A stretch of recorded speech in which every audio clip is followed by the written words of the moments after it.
भैया भगवान ने जब नृत्य किया तो नागिनियां विनती करने लगी, कहने लगी प्रभु इसे छोड़ दो। बोले क्यों? ये मेरे पति हैं और जब पति मर जाएगा तो पत्नी का सर्वस्व बिगड़ जाएगा। और कहते भी है कि संसार में अगर पति न हो तो पत्नी के पास कुछ नहीं रहता। जैसे ही नागिनियों ने निवेदन किया प्यारे भक्तों, तो भगवान कहने लगे छोड़ तो देंगे, पहले हमारी कुछ शर्तें हैं। बोले क्या? पहले कमल के पुष्प लाओ और हमारी गेंद लाओ। तो भगवान ने पुष्प भी मंगवा ली, गेंद भी मंगवा ली। बोले अब तुम यहाँ से जाओ। बोले कहाँ? बोले आप रमणक द्वीप पर चले जाओ। कालिया नाग कहने लगा प्रभु मैं जाऊंगा, गरुड़ रहता, गरुड़ मुझे मार डालेगा, मैं नहीं जा सकता। भगवान कहने लगे गरुड़ तुम पर वार नहीं करेगा। बोले क्यों? बोले तुम्हारे थन पर मेरे पैरों के चिन्ह हैं, अब नहीं मारेगा। ये कथा सुखदेव जी सुना रहे थे तो परीक्षित बोल पड़े। बोले हमें ये बताओ भला कालिया नाग का गरुड़ से बैर क्या था? तो शंका मिटाते हुए सुखदेव जी बोले हैं राजन, एक बार कालिया नाग की माँ और गरुड़ जी की माँ भैयाओं एकांत जगह में बैठी हुई थी। सुबह का समय था, सूर्य के घोड़ा निकले जिनके रंग सफेद थे। तो गरुड़ की मैया ने कहा घोड़ा सफेद है और काले नाग की मैया ने कहा घोड़ा काले हैं। दोनों के बीच में बहस हो गई। तो नाग की मैया कहने लगी घोड़ा कल फिर न करेंगे, अगर काले हुए तो तुम मेरी दासी बनना वरना हम तेरी दासी बन जाएंगे। वैसा ही हुआ। शाम को कालिया नाग आया तो कालिया नाग की माँ ने कहा बेटा गरुड़ की माँ से बहस हो गई, घोड़ों की पूंछ सफेद है लेकिन मैंने काली बता दी, अगर सुबह सफेद दिखाई दी तो मुझे दासी बनना पड़ेगा। जैसे ही भक्तों सुबह घोड़ा निकले नाग ने आदेश दे दिया, सारे नाग दौड़े और घोड़ों की पूंछ पर लिपट गए। तो दूर से पूंछ सफेद से काली दिखाई देने लगी। इसीलिए गरुड़ की मैया को दासी बनना पड़ा। ये पता जब गरुड़ जी को चला तो गरुड़ जी कालिया नाग को मारने के लिए दौड़ पड़े। वही कालिया नाग भागता हुआ ब्रज वृंदावन के करीब काली देह में रहने लगा। कहाँ रहने लगा परीक्षित महाराज? काली देव में। गंतवाद है ना ना ना ना। कालिया नाग कहाँ रहता था? काली देव में ना ना ना। काली देव में तो पानी था, तो भक्तों पानी में कालिया नाग रह सकता है? बिल्कुल नहीं। भागवत जी में ऐसा लिखा है कालिया नाग काली देव के पास बामी बना करके रहता था लेकिन पानी में नहीं। हाँ, उसके जहर के प्रकोप से काली देव का पानी जहरीला हो गया था। जो भी पशु पक्षी पीता था उसकी मृत्यु हो जाती थी। भैया भगवान ने उसको वहां से भेज दिया, आगे बढ़े। जैसे प्रभु बाहर निकल करके आए हैं तो ब्रज के सब नर नारी भगवान का इंतजार कर रहे थे। मैया यशोदा, बाबा नंद, सारे ग्वाल बाल प्रभु की याद में विलाप कर रहे थे। तब तक जैसे ही कन्हैया को आता हुआ देखा तो दौड़ करके यशोदा जी ने अपनी गोदी में ले लिया। कहा लाला तू कहाँ चला गया था? भगवान कहने लगे माँ मामा के नेग पूरे करने के लिए गए थे, पुष्प लेने गए थे, अब जी पुष्प लो और मामा के घर भिजवा दो। उधर मेरे भागवत प्रेमियों भगवान श्याम सुंदर ने क्या किया? पुष्प लिए हैं और मामा के घर भिजवा दिए हैं। कंस ने जब पुष्प देखे तो पुनः चिंता में पड़ गया, सोचने लगा अब कन्हैया नहीं मरेगा। इधर सुखदेव ने वर्णन किया भगवान श्याम सुंदर जो हैं वो ब्रज में बड़ी हंसी खुशी के साथ रहते हैं, बाल लीलाएं करते हैं। और एक निवेदन करूंगा, हमारी कलश वाली बहना है, तुम जाओ और गोवर्धन बनाए। हाँ, कलश वाली देवियों से हमारी विनती है, वरुण भाइयों से जाएं और गोवर्धन को बनवा लें। इधर भगवान सुखदेव कहते हैं परीक्षित भगवान ने बड़ी लीलाएं की हैं, महाराज भी किया। जब भगवान ने महाराज किया है तो निधवन में जाकर के भगवान ने महाराज किया।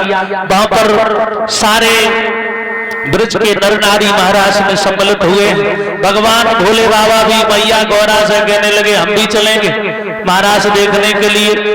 तो माता कहने लगी मां मर्दों का काम नहीं है, सिर्फ लेडीज ही जाएंगी, तुम नहीं जा सकते। बोले हम भी लेडीज बन जाएंगे और चले गए। कहने का मतलब भगवान भोला आगे बढ़े, स्त्री का रूप धारण किया, महाराष्ट्र में प्रवेश किया। उधर भगवान ने जब बंसी बजाई तो सारी ब्रज की नर नारी मोहमंत होकर के महाराष्ट्र के लिए दौड़ी। ऐसा ही नहीं, बड़ा सुंदर बांसुरी का धुनी भगवान ने निकाली ललाट को।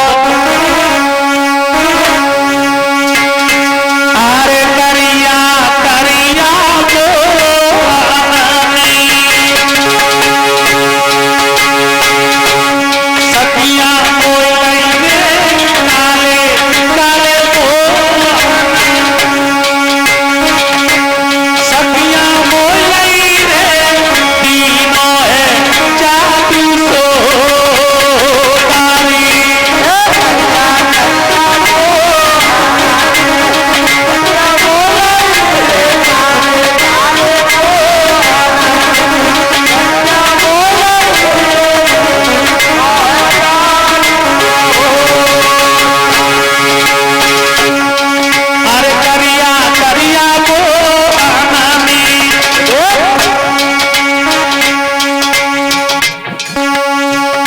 सखिया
भगवान ने ऐसी बंसी बजाई, सारे ब्रज की नर नारी मोह हो तो गई, महाराज हुआ।